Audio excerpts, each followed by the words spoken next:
కూడా ట్యాపింగ్ కు గురైనట్లు పోలీసులు ధృవీకరించారని షాద్నగర్ బీజేపీ నేత విష్ణువర్ధన్ రెడ్డి తెలిపారు.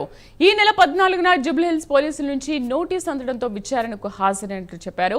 తన గోప్యతను భంగపరిచే హక్కు ఎవరికీ లేదని, ఇందులో ఏ పార్టీ నేతలు ఉన్నా వదలొద్దన్నారు. చట్టవిరుద్ధంగా తన ఫోన్ ట్యాపింగ్ కు పాల్పడిన వారిపై కఠిన చర్యలు తీసుకోవాలని డిమాండ్ చేశారు.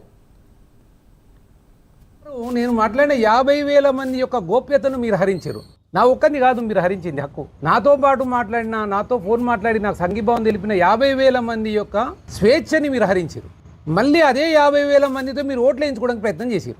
ఎంత మోసపూరితమైన వైఖరి ఇది.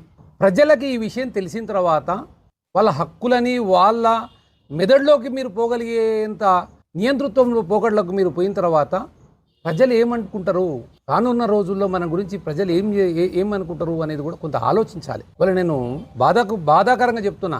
కేవలం నేను నా భార్యతోనో, నేను మా అమ్మ నాయనతోనో మాట్లాడిన విషయాల గురించి మాట్లాడతలేను. ఎందుకంటే అందరికీ సంసారం ఉంటుంది. ఆయన కొత్తగా ఏం చేసేది లేదు, నేను వేరే కొత్తగా పాతగా చేసేది లేదు. కానీ మిగతా ప్రజల యొక్క గోప్యత గురించి మాట్లాడుతున్నాను. నేను సామాన్యమైన ఓటర్ల గోప్యత గురించి మాట్లాడుతున్నా.